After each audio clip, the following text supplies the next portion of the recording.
네, 오늘은 부활절 넷째 주일입니다. 우리 부활절 넷째 주일 예배를 우리 사도신경으로 신앙 고백함으로써 시작하겠습니다. 신앙 고백하겠습니다. 나는 전능하신 아버지 하나님 천지의 창조주를 믿습니다. 나는 그의 유일하신 아들 우리 주 예수 그리스도를 믿습니다. 그는 성령으로 잉태되어 동정녀 마리아에게서 나시고 본디오 빌라도에게 고난을 받아 십자가에 못 박혀 죽으시고 장사된 지 사흘 만에 죽은 자 가운데서 다시 살아나셨으며 하늘에 오르시어 전능하신 아버지 하나님 우편에 앉아 계시다가 거기로부터 살아있는 자와 죽은 자를 심판으로 오십니다. 나는 성령을 믿으며 거룩한 공교회와 성도의 교제와 죄를 용서받는 것과 몸의 부활과 영생을 믿습니다. 아멘. 예, 우리 찬송가 95장 같이 부르겠습니다.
주의 자비롭고 화평한 얼굴 모든 천사도 반기며 주의 놀라운 진리의 말씀에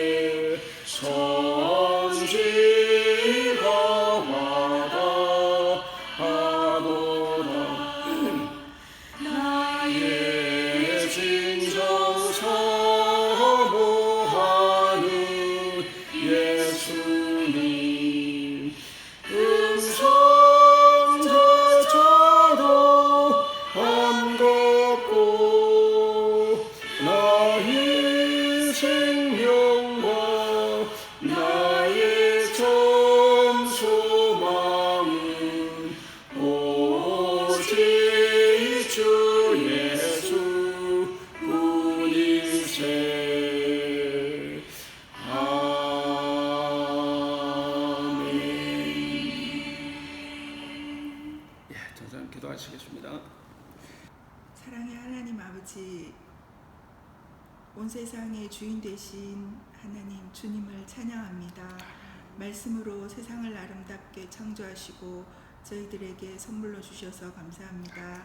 주님 만드신 세상을 우리가 잘 관리하고 다스리고 보살피는 청지기의 삶을 살기를 원합니다. 하나님께서 우리를 기르시고 먹이시는 그 믿음으로 하나님을 바라보게 하옵소서. 헛되이신 예수 그리스도를 바라보며 바른 길을 찾아 걸어가는 저희들이 되게 하옵시고, 좌로나 우로나 치우치지 말고 악에서 떠나게 하옵소서. 하나님, 우리 속에 정한 마음을 주옵소서. 우리의 생각과 마음과 행동과 말들이 주님께 합당하게 하셔서 주님 기뻐하시는 삶을 살아가게 하옵소서. 오늘도 목사님께서 선포하시는 주님의 말씀으로 우리를 새롭게 하여 주시고 세상을 이기는 삶을 살아가게 하여 주옵소서. 이 세상의 모든 전쟁과 고통과 힘듦으로 살아가는 모든 이들을 주님 긍휼히 여겨주시고 그들에게 마음의 참 평안과 위로를 허락하여 주옵소서. 이 시간 우리의 모든 것들을 주님께 맡깁니다. 주님, 우리의 삶을 인도하여 주옵시고 주님께서 기뻐하시는 길로 걸어가게 하옵소서. 거룩하신 예수님의 이름으로 기도드립니다. 아멘. 오늘은 부활절 넷째 주일 성서 일과 말씀이 사도행전 4장 5절에서 12절, 그리고 서신서는 요한 1서 3장 16절에서 24절, 그리고 복음서 말씀은 요한복음 10장 11절에서 18절까지 말씀입니다. 시편 말씀은 여기 실지 않았지만 시편은 23편, 우리가 잘 아는 시편 23편의 말씀입니다. 그럼 우리 사도행전 4장 5절 12절 말씀부터 먼저 읽겠습니다. 제가 먼저 읽습니다. 이튿날 관리들과 장로들과 서기관들이 예루살렘에 모였는데 대제사장 안나스와 가야바와 요한과 알렉산더와 및 대제사장의 문중이 다 참여하여 사도들을 가운데 세우고 묻되 너희가 무슨 권세와 누구의 이름으로 이 일을 행하였느냐. 이에 베드로가 성령에 충만하여 이르되 백성의 관리들과 장로들아, 만일 병자에게 행한 착한 일에 대하여 이 사람이 어떻게 구원을 받았느냐고 오늘 우리에게 질문한다면 너희와 모든 이스라엘 백성들은 알라. 너희가 십자가에 못 박고 하나님이 죽은 자 가운데서 살리신 나사렛 예수 그리스도의 이름으로 이 사람이 건강하게 되어 너희 앞에 섰느니라. 이 예수는 너희 건축자들의 버린 돌로서 집 모퉁이의 머릿돌이 되었느니라. 다른 이로서는 구원을 받을 수 없나니 천하 사람 중에 구원을 받을 만한 다른 이름을 우리에게 주신 일이 없습니다 하였더라. 요한 1서 3장 16절 24절 말씀입니다. 그가 우리를 위하여 목숨을 버리셨으니 우리가 이로써 사랑을 알고 우리도 형제들을 위하여 목숨을 버리는 것이 마땅하니라. 누가 이 세상의 재물을 가지고 형제의 궁핍함을 보고도 도와줄 마음을 닫으면 하나님의 사랑이 어찌 그 속에 거하겠느냐. 자녀들아, 우리가 말과 혀로만 사랑하지 말고 행함과 진실함으로 하자. 이로써 우리가 진리에 속한 줄을 알고 또 우리 마음을 주 앞에서 굳세게 하리니 이는 우리 마음이 혹 우리를 책망할 일이 있어도 하나님은 우리 마음보다 크시고 모든 것을 아시기 때문이라. 사랑하는 자들아, 만일 우리 마음이 우리를 책망할 것이 없으면 하나님 앞에서 담대함을 얻고 무엇이든지 구하는 바를 그에게서 받나니 이는 우리가 그의 계명을 지키고 그 앞에서 기뻐하시는 것을 행함이라. 그의 계명은 이것이니 곧 그 아들 예수 그리스도의 이름을 믿고 그가 우리에게 주신 계명대로 서로 사랑할 것이다. 그의 계명을 지키는 자는 주 안에 거하고 주는 그 안에 거하시나니 우리에게 주신 성령으로 말미암아 그가 우리 안에 거하시는 줄을 우리가 아느니라. 예, 마지막으로 요한복음 10장 11절에 18절까지 말씀입니다. 나는 선한 목자라. 선한 목자는 양들을 위하여 목숨을 버리거니와 삭구는 목자가 아니요 양도 제 양이 아니라 이리가 오는 것을 보면 양을 버리고 달아나나니 이리가 양을 물어가고 또 해치느니라. 달아나는 것은 그가 삭군인 까닭에 양을 돌보지 아니함이나. 나는 선한 목자라. 나는 내 양을 알고 양도 나를 아는 것이 아버지께서 나를 아시고 내가 아버지를 아는 것 같으니 나는 양을 위하여 목숨을 버리노라. 또 이 우리에 들지 아니한 다른 양들이 내게 있어 내가 인도하여야 할 터이니 그들도 내 음성을 듣고 한 무리가 되어 한 목자에게 있으리라. 내가 내 목숨을 버리는 것은 그것을 내가 다시 얻기 위함이니 이로 말미암아 아버지께서 나를 사랑하시느니라. 이를 내게서 빼앗는 자가 있는 것이 아니라 내가 스스로 버리노라. 나는 버릴 권세도 있고 다시 얻을 권세도 있으니 이 계명은 내 아버지에게서 받았노라 하시니라. 아멘. 예, 오늘은 이제 부활절 넷째 주일입니다. 오늘 본문을 이렇게 보시면 또 통하는 게 있죠. 선한 목자에 관한 이야기다 이렇게 이제 볼 수가 있습니다. 그 요한복음을 보면 요한복음에서는 선한 목자이신 예수님께서 보여주신 삶의 모델입니다. 그리고 사도행전 말씀은 이제 사도들이 선한 목자의 삶을 부활하신 선한 목자의 삶을 담대히 증언하고 있는 내용입니다. 그리고 이제 요한 1서 말씀은 그 선한 목자를 믿고 있는 우리에 관한 문제입니다. 선한 목자의 양들이 된 우리가 어떻게 살아가야 되느냐 하는 그 삶의 모델을 요한 1서에서 제시하고 있습니다.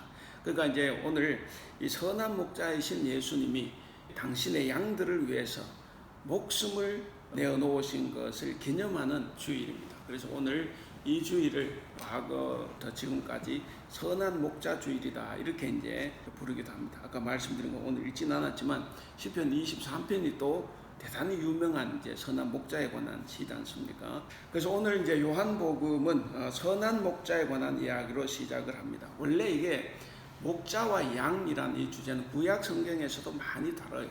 우리가 성경 공부할 것 같으면 하나씩 찾아보면 좋지만 뭐 그럴 건 없고 하여간 구약 성경에서부터 아주 즐겨 사용하는 주제인데 그 중에 가장 유명한 것이 이제 오늘 성서 일과에 들어온 시편 23편입니다. 시편 23편 1절 2절에 보면 여호와는 나의 목자시니 내게 부족함이 없으리로다. 그가 나를 푸른 풀밭에 누이시며 쉴 만한 물가로 인도하시는도다 라고 하면서 이렇게 하나님과 자신의 관계를 목자와 양의 관계로 이렇게 비유를 했습니다. 예수님께서 오늘 요한복음 첫 마디가 그거지 않습니까? 말씀하시기를 나는 선한 목자라 그랬습니다. 우리 11절 요한복음 10장 11절 같이 한번 읽어볼까요? 시작. 나는 선한 목자라. 선한 목자는 양들을 위하여 목숨을 버리거니와. 그러니까 선한 목자는 어떤 목자냐면 양들을 위해서 무엇이든 할 준비가 되어 있다는 거죠. 만약에 자기 양이 위험에 처했다 이렇게 되면 선한 목자는 반드시 그 양을 위해서 목숨을 버릴 거라는 거죠. 사실 이게 인간적으로 생각하면 이게 이러면 안 되죠. 왜냐하면 신이지 않습니까? 신이 양을 위해서 목숨을 버린다 혹은 우리를 위해서 목숨을 버린다 이게 사실은 뭔가 맞지를 않아. 너무나 위대하신 분이 너무나 미천한 누군가를 위해서 목숨을 버린다는 것이 이해가 안 가는데 그러니까 이것이 이제 놀라운 비유죠. 그래서 이 다윗이 그런 시편 23편의 시를 지었던 거죠. 어쨌든 여기서 예수님은 자기를 어떻게 표현하느냐 하면 양들을 위해서 목숨을 버리는 선한 목자다라는 것을 이렇게 제시를 했습니다. 그러니까 선한 목자가 양을 위해서 목숨을 버리듯이 예수님도 마찬가지입니다. 예수님은 우리를 위해서 스스로 십자가에 달려서 돌아가셨습니다. 스스로 돌아가신 스스로 십자가에 달려 돌아가시는 그 길을 선택한 거예요. 누구를 위해서? 바로 우리를 위해서, 양떼들을 위해서 그렇게 하신 거죠. 그래서 이런 희생적인 삶이야말로 사꾼 목자들과는 뭐 비교가 안 되죠. 비교를 해보면 이게 너무나 큰 차이가 나는 겁니다. 오늘 12절 같이 한번 읽어볼까요? 12절, 13절 시작. 사꾼은 목자가 아니요 양도 제 양이 아니라 이리가 오는 것을 보면 양을 버리고 달아나나니 이리가 양을 물어가고 또 해치느니라. 달아나는 것은 그가 사꾼인 까닭에 양을 돌보지 아니함이나. 오늘 일단 요 본문 안에서 보면 목숨을 버린다가 몇 번 나옵니까? 4번 나오는데 먼저 11절에 이제 나왔죠. 끝에 11절에. 그 다음에 15절에 나오죠. 15절에도 끝에 보면 버리노라 그랬죠. 그 다음에 17절. 17절에 보면 내가 내 목숨을 버리는 것은 그랬고 그 다음 18절에도 나와 있죠. 이를 내게서 빼앗은 자가 있는 것이 아니라 내가 스스로 버리노라. 그래서 이제 내 목숨을 버린다는 말을 이렇게 4번씩이나 했습니다. 뭐 자기 목숨을 하찮게 여기는 게 아니지 않습니까? 얼마나 소중한 목숨이고, 그리고 그 위대한 목숨을 정말 하찮은 누군가를 위해서, 우리를 위해서 버리신다는 건데, 어쨌든 여기 목숨을 버린다는 것이 4번 나옵니다. 그러니까 이 사람이 선한 목자이냐 사꾼 목자이냐 하는 것은 뭐를 통해서 드러납니까? 12, 13절을 보면 도망을 치느냐 아니냐 그 차이인 거예요.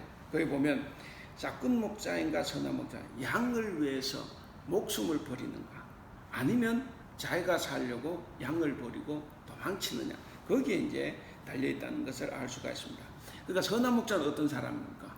양이 위험에 빠지면 반드시 달라듭니다. 그리고 자기 목숨을 버리죠. 그런데 사꾼은 어떻습니까? 사꾼은 오히려 양들을 버리고 자기가 도망을 하는 거죠. 그렇기에 사실 이 사꾼 목자는 사실 목자가 아니죠. 목자라고 할 수도 없습니다. 선한 목자가 양을 위해서 자기를 희생하는데, 반대로 이 사꾼 목자는 양들을 희생시켜가면서 자기의 이익을 채우는 그런 이제 특징을 가지고 있습니다. 그래서 강도와 절도는 누구냐? 바로 사꾼 목자인데, 이 사꾼 목자의 약탈은 뭐냐면 양들의 생명을 약탈하는 거예요. 결국 자기가 도망감으로써 양들이 일에게 다 이제 죽는 거죠. 근데 선한 목자는 어떠냐? 사꾼 목자와는 반대로 스스로 자기 목숨을 죽임으로써 양들을 살리고 이 양들에게 영생을 제공하는 겁니다.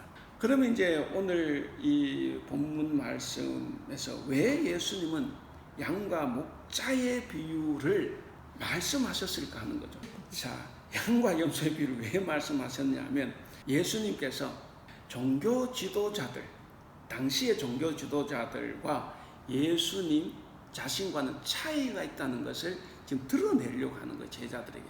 종교 지도자들은 어떤 사람이냐? 너희를 위하는 것 같지만 다 싹꾼이라는 거죠.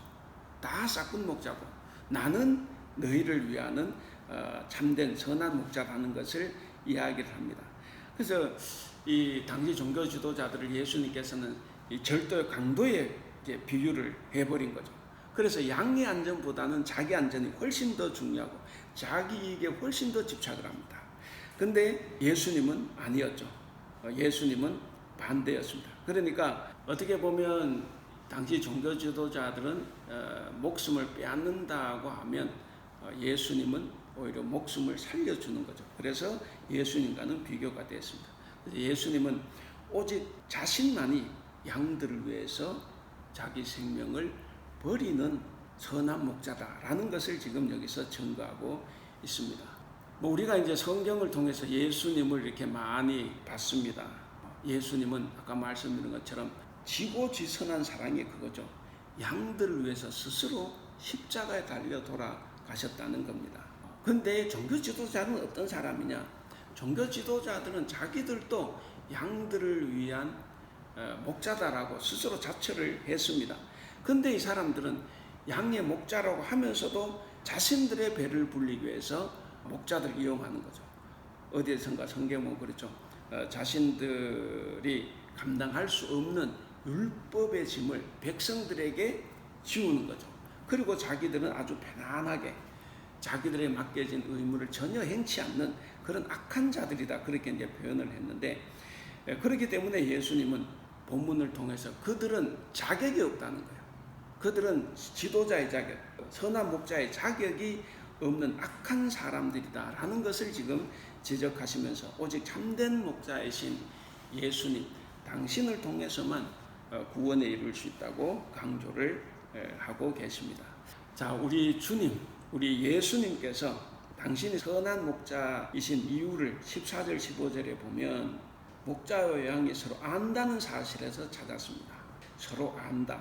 사실 이게 목사하고 관계가 안 좋으면 또 목사가 성도를 싫어하고 성도가 목사를 싫어하면 뭐 별로 관심 없죠. 그럼 뭘 아는 게 없어요. 아는 거는 흠집만 아는 거죠. 뭔가 잘못된 것. 눈에 보이는 것은 다 나쁜 것만 보이죠. 근데 정말 알게 되면 나쁜 것도 보이지만 좋은 모습도 보이고 다 보이는 거예요.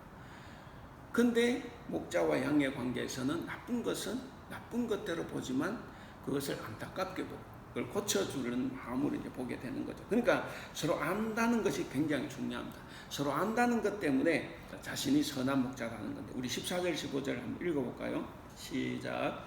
나는 선한 목자라. 나는 내 양을 알고 양도 나를 아는 것이 아버지께서 나를 아시고 내가 아버지를 아는 것 같으니 나는 양을 위하여 목숨을 버리노라. 알아요. 하나님도 아들 예수님을 알고 예수님도 아버지를 압니다. 그래서 아버지의 뜻을, 아버지의 마음을 아는 거죠. 아버지의 마음을 아니까 양들 위해서 목숨을 버리는 거예요. 사실 아버지의 마음 모르면, 모르는데 뜻을 알아. 그럼 어떻습니까? 아버지라고 나를 죽여? 하고 반항하고 도망칠 수 있는 거죠. 근데 마음을 알고 아버지의 뜻을 다 압니다. 그래서 나는 양을 위해서 목숨을 버리노라 이렇게 이야기를 합니다. 그것처럼 이제 나도 너희를 안다는 거죠. 그러니까 너희도 나를 알아야 되는 거예요. 어쨌든 예수님 십자가에 못 박혀 돌아가시고 난 다음에 이후에 사람들이 그걸 깨달은 거예요. 예수님이 십자가에 돌아가셨을 때, 아, 이분이 정말 선한 목자였구나. 대표적인 사람이 이제 그 형을 집행했던 백부장이죠. 백부장과 군인들. 이 사람들이 이제 무기력하게 그 돌아가시는 모습을 보고 이는 진실 하나님의 아들이었도다 이렇게 했습니다. 그러니까 이런 사람들 뭐 형을 집행하면서 예수의 마음을 안 거예요. 어쨌든 예수님이 돌아가시고 난 다음에 사람들이 아, 이분이야말로 진실로 선한 목자였구나 하는 것을 이제 알게 된 것입니다. 근데 여기서 중요한 것이 있어요.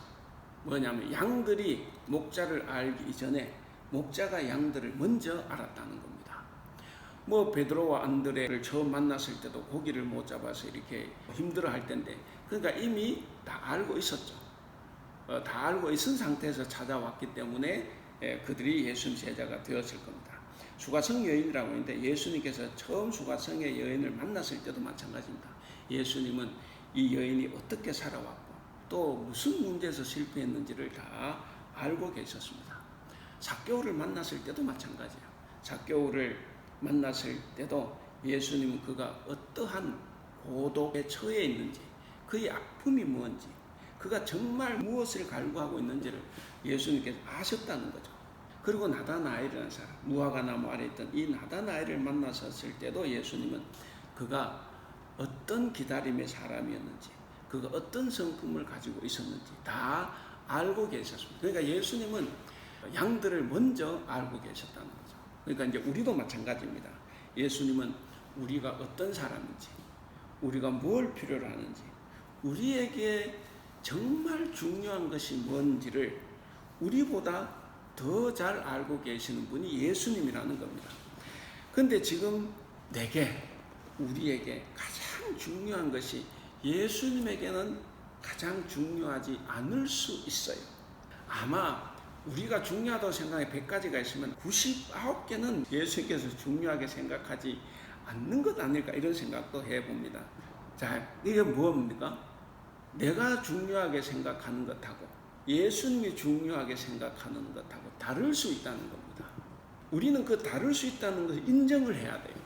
내가 누군가를 만났을 때도 저 사람이 중요하게 생각하는 것하고 내가 중요하게 생각하는 것하고 다를 수 있어요. 다 중요한 건 중요한데, 근데 정말 지금 이 입장에서 더 중요한 것이 뭐냐는 다를 수 있다는 거예요. 뭐 교회가 왜 싸움이 납니까? 교인들이, 장로들이 중요하게 생각하는 것하고 목사가 중요하게 생각하는 것하고 다를 수가 있어요. 그러니까 이 다를 수 있다는 것을 인정하지 않으면 그 안에는 항상 위기가 오고 다툼이 있고 아픔이 있는 겁니다. 그래서 우리가 그럴 땐 항상 예수님의 판단이 항상 옳다는 것을 우리가 인정해야만 합니다. 물론 저는 여러분들에게 정말 중요하고 꼭 필요한 것들을 주님께서 꼭 채워주시기를 바랍니다. 그러나 주님의 생각이 내 생각과 다르다고 하면 우리는 주님의 생각을 따라가야 합니다. 오늘 본문을 보면 우리의 생각과는 다른 주님의 생각을 우리가 알 수가 있습니다. 예수님이 17절에서 이렇게 말씀을 하십니다. 17절 같이 읽어볼까요? 시작. 내가 내 목숨을 버리는 것은 그것을 내가 다시 얻기 위함이니 이로 말미암아 아버지께서 나를 사랑하시느니라. 아까는 아버지는 알아서 내가 목숨을 버렸다 그랬지 않습니까? 목숨을 버렸다. 여기서 내 목숨을 버리니까 아버지께서 나를 사랑하셨다 이렇게 이야기하지 않습니까? 왜 내 목숨을 버립니까? 그것이 하나님의 뜻이었어요. 그 뜻을 알아서 스스로 선택을 하셔서 버린 거죠. 다시 얻기 위함이다 그랬습니다. 그러니까 버리는 것은 다시 얻기 위함이다. 다시 얻는 것은 하나님의 마음이에요. 그러니까 하나님 은혜를 입은 거예요. 하나님의 복을 받은 겁니다. 예수님. 자, 예수님이 당신의 목숨을 버리신 이유가 우리가 원하는 것과 다른 이유입니다. 사람들은 간혹 그런 이야기죠. 죽어야 산다. 한 알의 밀알이 땅에 떨어져 죽어 썩어져야 많은 열매를 맺는다. 나누면 모두가 다 행복해진다. 이런 이야기를 하는데 맞죠? 근데 오늘날 우리 인간은 살기 위해서 남을 죽이는 일도 빈번합니다. 나누면 나누는 것만큼 없어지니까 오히려 더 움켜쥐는 거죠. 움켜쥐고 내 안에 쌓아놓으니까 도둑이 와서 훔쳐가고 혹은 그것이 내 안에서 썩어 없어지는 거죠. 그럼 결국 어떻게 되냐? 그렇게 살면 나도 죽고 너도 죽고 우리 모두가 다 죽는다 하는 겁니다. 예수님은 왜 목숨을 버리셨습니까?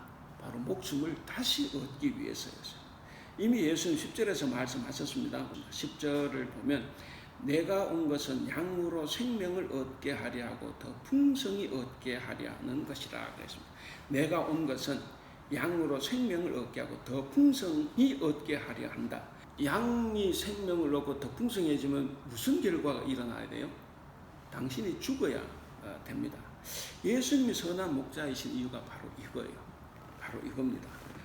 양으로 생명을 얻게 하고 그 생명을 더 풍성하게 한다는 거죠. 그래서 예수님께서 당신의 목숨을 스스로 버리신 것은 우리를 부활로 그리고 풍성한 생명으로 인도하시기 위해서 그렇게 죽은 것입니다. 예수님은 우리 모두를 다 살리고 영생을 얻게 하게 하시려고 홀로 그 죽음을 맞이하신 겁니다. 따라서 오늘 우리 모두의 관심은 바로 다시 사는 이 부활을 우리는 누려야 합니다. 그리고 이 부활 생명을 우리가 가지고 있어야 합니다. 그런데 다시 사는 이 부활의 생명이 우리 것만 아니라는 거예요. 그래서 우리 것만 아니라 남들 것도 된다는 거죠. 그래서 예수님께서 16절에서 이렇게 말씀하셨어요. 우리 16절 같이 읽어볼까요? 시작. 또 이 우리에 들지 아니한 다른 양들이 내게 있어 내가 인도하여야 할 터이니 그들도 내 음성을 듣고 한 무리가 되어 한 목자에게 있으리라. 그러니까 아직도 예수님 우리 안에 들지 아니한 사람들이 많다는 거예요. 그러니까 그게 뭡니까? 다른 양들이라 그랬죠. 내 우리에 들지 아니한 다른 양들이 아직 이 세상에 너무 많은 거예요. 그런 사람들 중에는 내가 정말 사랑하고 아끼는 사람도 있지만 정말 미워하고 저놈 새끼 죽어버려라 하는 그런 사람도 있는 겁니다. 그 다른 양들이 많아요. 그들도 예수님은 내 우리 안에, 예수님이 우리 안에 들 수 있도록 다른 양들을 전도하라는 거예요. 다른 양들을 전도해서 우리가 다 한 무리가 되어서 한 목자 안에 있도록 부탁을 하고 또 그렇게 우리는 해야 합니다. 그래서 요한은 한 무리가 되어 한 목자에게 있으리라 라고 하면서 이제 그런 꿈을 꾸는 거죠. 교회 안에, 그러니까 한 교회 안에 하나가 될 지금 이 유대인 성도들과 이방인 성도들이 일치를 이루는 그런 이상을 꿈꾸고 있는 거죠. 사실 우리가 교회에서 일치를 이룬다? 이게 쉽지가 않아요. 이거는 사람이 적든 많든 쉽지가 않습니다. 그런데 예수님 지금 그것을 우리에게 명령하는 겁니다. 내 음성을 듣고 한 무리가 돼 한 목자에게 있도록 그렇게 예수님은 원하시면서 전도의 사명을 우리에게 주셨다. 그렇게 볼 수가 있습니다. 자, 이제 사도행전으로 넘어가면 사도들, 제자들이 어떻게 다른 양들을 전도하여서 한 무리가 되도록 예수님 혹은 예수의 부활을 증거했는가 하는 것을 보여줍니다. 오늘 본문 앞에 4장 1, 2절에 보면 베드로와 요한은 성전에 올라가다가 나면서부터 지금까지 40년 동안 걷지 못했던 그 사람을 고쳐줬죠. 그 병자를 낫게 해주고 사람들에게 선포한 말이 있어요. 이 예수님 안에 부활이 있다 이거죠. 예수님 안에 죽은 자의 부활이 있다라고 백성들에게 전했습니다. 그러니까 결국 이 병자를 고쳐줌으로써 예수님의 부활로 이렇게 이어진 거죠. 그래서 이제 부활을 증거했는데 사두개파 사람들은 부활을 믿지 않아요. 부활을 믿지 않는데 왜 믿지 않는지 알아요? 이 사람들은 대제사장 그룹이고 대제사장직을 돈으로 사고 팔고 했기 때문에 종교 귀족입니다. 그러니까 뭔가 바뀌는 걸 원하지 않아요. 그래서 부활이 있다고 하면 안 되죠. 그냥 이 세상에서 그냥 잘 먹고 잘 살고 그냥 죽으면 그게 끝이어야 되지. 부활이 있으면 자기들처럼 나쁜 짓 했는데 이게 큰일 날 일이죠. 그래서 이 사두개인들은 천사도 믿지 않고 부활도 믿지 않고 다 믿지 않아요. 그러니까 이제 이 사도들이 그 부활을 전하니까 사두개파 사람들이 이제 이 베드로와 요한을 이제 체포해서 이제 감옥에 가두었습니다. 그리고 다음 날 베드로는 이제 오늘 이 본문입니다. 자기들을 핍박하고 심지어 예수님을 죽인 그 사내들인 공회 앞에서까지 십자가 달려서 죽으신 예수님 바로 유대인의 메시아다라고 이렇게 선포를 합니다. 그러면서 이야기를 하죠. 10절에서 12절을 보면 결국에 그 이야기입니다. 너희들도 예수님의 우리로 들어와서 우리와 한 무리가 되자 이렇게 이제 요청하는 말입니다. 우리 사도행전 4장 10절에서 12절까지 한번 읽어보겠습니다. 시작. 너희와 모든 이스라엘 백성들은 알라. 너희가 십자가에 못 박고 하나님이 죽은 자 가운데서 살리신 나사렛 예수 그리스도의 이름으로 이 사람이 건강하게 되어 너희 앞에 섰느니라. 이 예수는 너희 건축자들의 버린 돌로서 진 모퉁이의 머릿돌이 되었느니라. 다른 이로서는 구원을 받을 수 없나니 천하 사람 중에 구원을 받을 만한 다른 이름을 우리에게 주신 일이 없음이라 하였더라. 자, 여기 보면 이제 중요한 네 가지 사실을 이야기합니다. 이 베드로는 종교 지도자들과 그리고 이스라엘 백성들이 뭔 짓을 했나 이것을 이제 하나님 행하신 일과 대조를 해요. 마치 나는 작년 여름에 네가 한 일을 다 알고 있어 이제 이러는 거죠. 그래서 거기 보면 이제 첫 번째는 너희들은 예수님을 십자가에 못 박았다. 그러나 하나님은 그를 살리셨다 하는 거죠. 두 번째는 너희들은 나면서부터 40년 된 병자 앉아서만 지내는 걷지 못해서 고생하는 이 사람에게 아무것도 해줄 수 없었지만 하나님은 예수 그리스도의 이름으로 그 병자를 고쳐주셨다 하는 거죠. 세 번째는 너희들은 예수님을 필요 없다고 버린 돌로 삼았지만 하나님은 그를 모퉁이 돌로 삼으셨다 하는 겁니다. 그 다음에 네 번째는 12절인데 너희들은 이제 이스라엘 백성들이죠. 너희들은 구원받을 수 있는 길을 우선 이스라엘의 종교 지도자들 여기에 사내들인 공회 의원들에게 의존하고 있지만 하나님은 오직 예수 그리스도의 이름으로만 구원받을 수 있다라고 하셨다 하는 거죠. 그러니까 이렇게 생각해 보면 지금 이것을 전하는 그는 요한이 아니라 베드로인데 베드로는 전직이 어떤 사람입니까? 갈릴리에서 고기 잡는 어부였어요. 우리나라도 옛날에 고기 잡는 벤넘이라고 벤넘 그래가 아주 무시하고 그랬는데 그 이스라엘 사회도 마찬가지 가장 무식하고 무지한 그룹이 천한 그룹이 이제 어부죠. 그러니까 이 천한 어부 출신인 베드로가 누구 앞에 서서 이야기를 하는 거예요? 바로 최고 부류의 사람들인 거죠. 그리고 이 사람들은 예수님을 심판했던 사람이에요.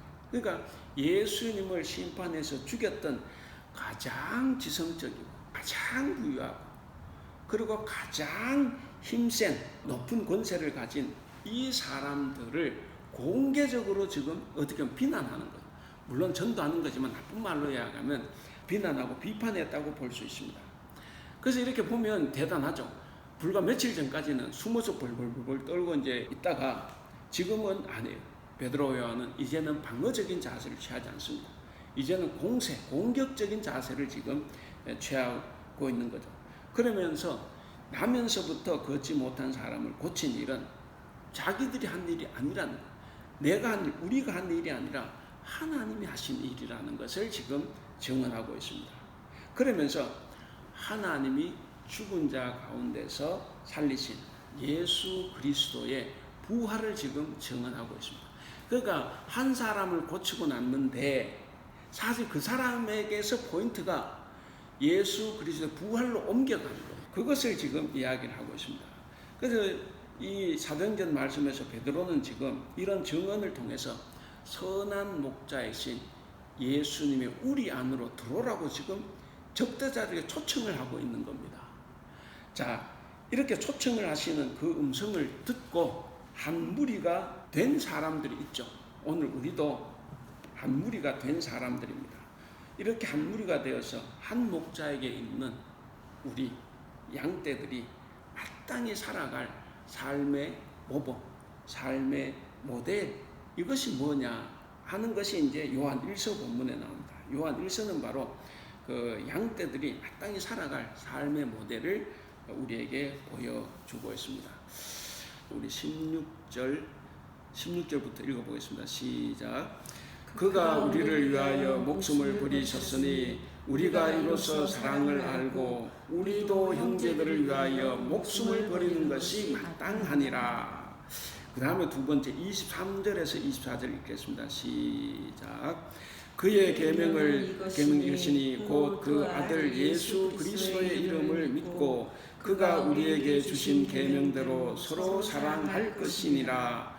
그의 계명을 지키는 자는 주 안에 거하고 주는 그의 안에 거하시나니 우리에게 주신 성령으로 말미암아 그가 우리 안에 거하시는 줄을 우리가 아느니라. 자, 여기 보면 16절에 하나, 23절, 24절에서 하나, 특히 23절에 나오는데, 자, 주님의 양떼들이 살아가야 할 삶의 모범이 뭡니까? 명령이 있죠. 16절에서는 형제들 위하여 목숨을 버리라 하는 거예요. 그러니까 모범은 누가 보여주셨어요? 예수님이 보여주셨지 않습니까? 우리가 요한복음 10장 11절부터 보면인데 11절에 바로 그랬죠. 나는 선한 목자라. 선한 목자는 양들을 위하여서 목숨을 버린다 그랬어요. 여기서 형제를 위해서 목숨을 버려라 하는 거죠. 그 다음 두 번째는 뭡니까?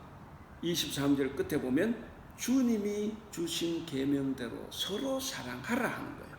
그러니까 우리가 주의 우리 안에 이제 속한 선한 양떼라고 하면 이 두 가지를 우리가 지켜야 된다는 겁니다.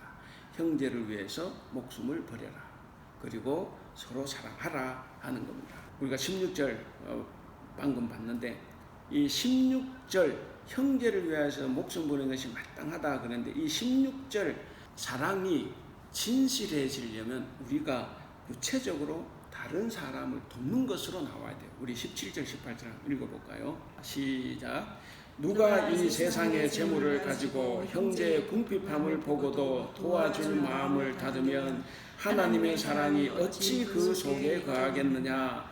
자녀들아, 우리가 말과 혀로만 사랑하지 말고 행함과 진실함으로 하자. 자, 그러니까 16절에서 목숨을 버리라 이제 이런 말씀을 하셨는데 그것이 이제 어떻게 나타나야 되느냐? 이제 구체적으로 보여준 것이 이제 17절, 18절 말씀입니다. 저는 사랑의 본질은 뭐냐면 자기 희생이에요. 자기 희생이 없는 사랑은 사랑이 아니다. 가짜 사랑이라는 거죠. 그렇기 때문에 우리가 이웃과의 관계에서 행동으로 입증되지 않는 말과 혀로만 하는 사랑은 사랑이 아니다. 혹은 기도만 하는 사랑은 사랑이 아니다. 기도는 우리가 잘하죠. 어떤 사람은 기도로만 사랑해요. 기도로만. 기도는 뭐 거창하죠. 그러니까 이런 것은 뭐냐면 말과 혀로만 하는 사랑입니다. 뭐 좋은 의미로, 좋은 뜻으로 기도 많이 하는 사람이니까 좋을 수 있지만 그거 아니에요. 그러니까 우리는 기도했다고 하면 그거는 또 드러나야 되는 거죠. 마찬가지입니다. 하나님께서 이제 우리에게 십계명을 주셨죠. 십계명을 주셨는데 이 십계명을 우리가 아는 대로 이제 쭉 생각해보면 10가지 계명인데 이것을 이제 크게는 이제 두 부분을 하죠. 하나님과 사람, 사람과 사랑. 근데 이제 더 세분화하면 이제 1계명부터 4계명은 하나님과 사람과의 관계.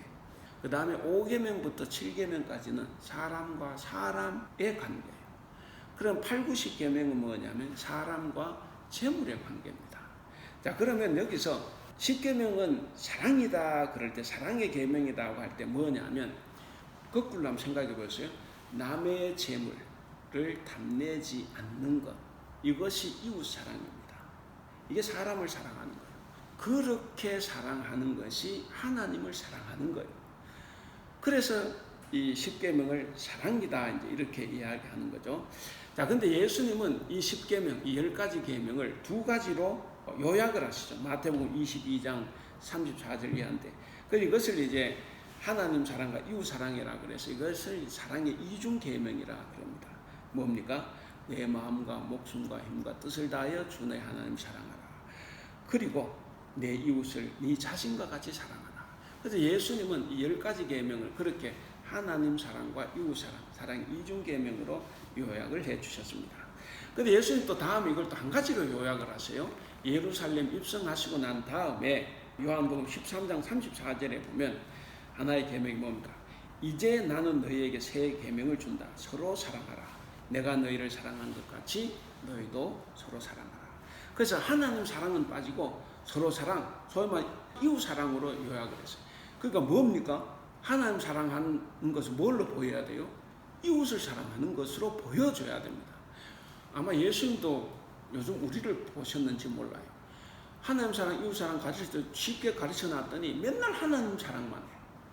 하나님 사랑만 하고 교회 가서 봉사하고 기도하고 뭐 전도하고 이건 열심히 해요. 기도하면서 이웃 사랑 다 해. 근데 실천은 안 해. 그래서 예수님께서 그것도 아니야. 하나, 이웃 사랑. 그렇게 하나로 요약을, 서로 사랑으로 요약을 한 겁니다. 자, 그래서 이 서로 사랑하는 것이 다음에 어떤 것인가 하는 것을 두 군데서 가르쳐 주셨어요. 우리가 잘 아는 대로 요한복음 15장 13절 14절에서 자기 친구를 위해서 목숨을 버리는 것, 이것이 이제 서로 사랑이라 그랬습니다. 그리고 이제 오늘 본문이죠. 요한 1서 오늘 16절에 그랬죠. 형제를 위하여, 세 번역은 이제 그렇죠. 형제 자매를 위하여 목숨을 버리는 것. 그러니까 결국 서로 사랑, 이웃 사랑은 뭘로 드러나야 되느냐? 친구를 위해서 목숨을 버리는 것, 형제 자매를 위해서 목숨을 버리는 것, 이것으로 이제 드러나야 된다고 말씀하시는 겁니다. 이게 서로 사랑이라는 거예요. 우리는 꼭 기억을 해야 됩니다. 수직적인 사랑은 수평적인 사랑으로 드러나야 됩니다. 우리가 이제 기억을 해보면 예수님 제자들의 발을 씻겨 주셨어요. 발을 씻겨 주신 다음에 너희도 내 발을 씻겨라 이렇게 말씀하시지 않았죠. 너희끼리 서로 발을 씻어줘라 그랬어요. 오늘 본문에도 마찬가지죠. 오늘 본문에도 예수님이 우리를 위해 죽으셨다. 그래서 예수님께서 우리 보고 너도 나를 위해 죽어라 이렇게 이야기하십니까? 아니에요. 네 이웃을 위해서, 친구를, 형제 자매를 위해서 죽어라 하는 거예요. 예수님이 우리를 사랑해 주셨어요. 그럼 우린 누구를 사랑해야 돼요? 이웃을 사랑해야 되는 거예요. 근데 어떤 사람들은 하나님이 나를 사랑해 주시고 나를 구원해 주시고 이게 너무 기쁘면서 맨날 교회 와서 눈물 흘리고 기도합니다. 은혜가 충만해요. 그걸로 됩니까? 아무리 그 마음이 순수하고 기도 1000번 만번 진수해도 그것 말짱황입니다. 하나님 앞에 눈물 흘리는 게 중요한 게 아니고 지금 죽어가는 사람들, 내가 그런 상태에 살림을 받았고 구원을 받았으니까 밖에 나가서 그 사람들을 살려야 되는 거예요.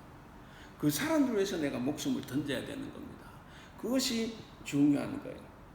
그래서 우리 기독교의 사랑은 뭐냐면 굉장히 구체적이고 적극적인 겁니다. 소극적인 게 아니에요. 그리고 이것은 해도 되고 안 해도 될 사랑이 아니에요. 반드시 행해야 되는 사랑입니다. 그리고 이것만큼 윤리적인 차원이 없어요. 그래서 기독교, 성경 윤리는 뭐냐? 바로 남을 위해서 목숨을 버리는 것. 그래서 아주 고차원적인 윤리를 담고 있다는 겁니다.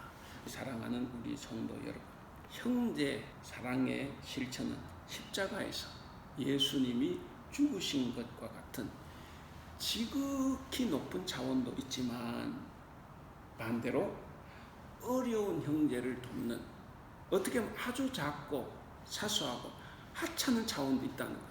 그런데 여기서 예수님은 요한 1서에서 뭐라고 하죠? 그 작고 하찮은 차원이 뭡니까?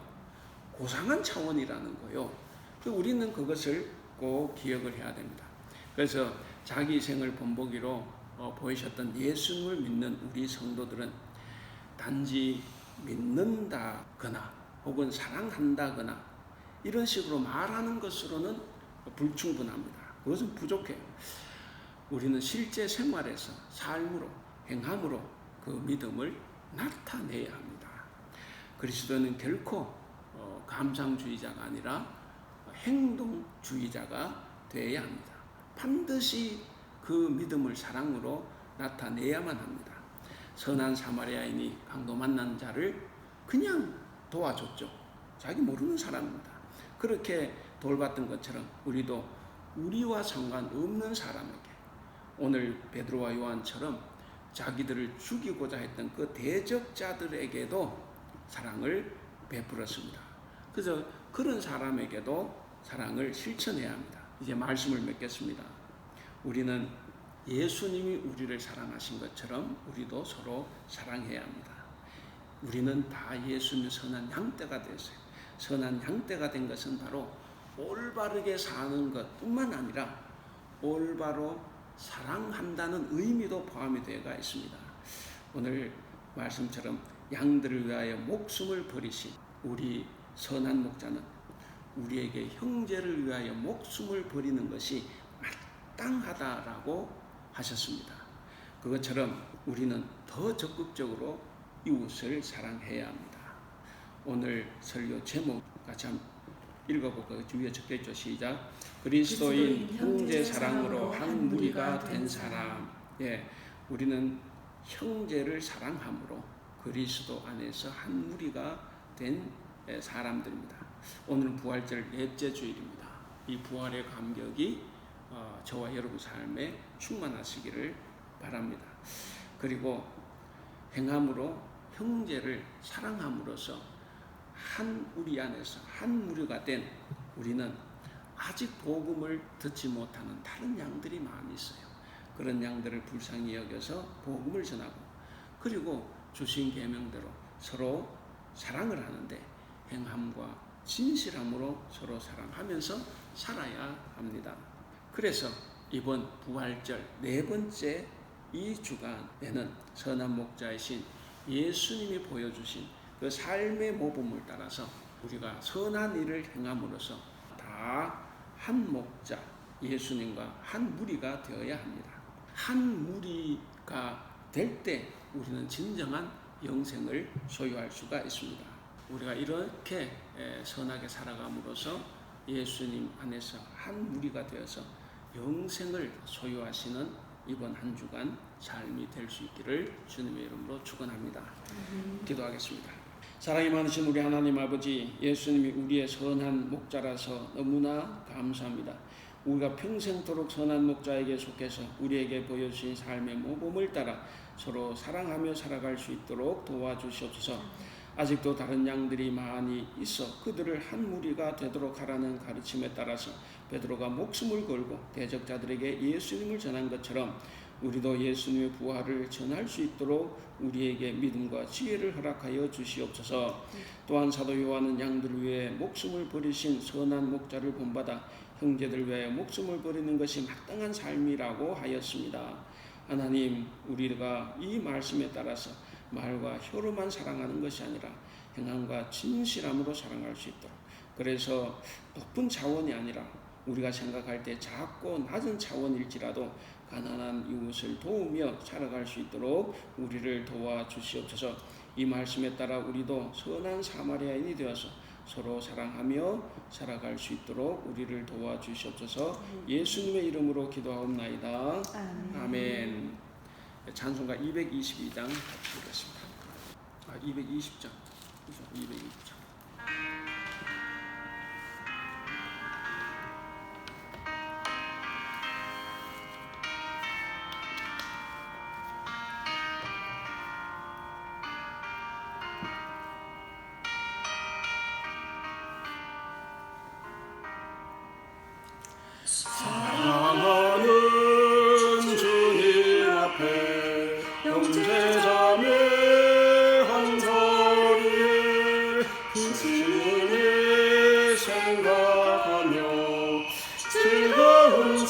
우리성 부르네 내 주 예수 오늘 받아 모든 사랑 내 몸같이 환난 근심 위로하고 진심으로 사랑하세 사랑하는 주님 앞에 온갖 충성 감바쳐서 외로우나 즐거우나 주님만 힘써 섬기네 우리 주님 거룩한 손 제자들이 어르시소 난 섬기는 종의 도를 몸소 행해 보이셨네.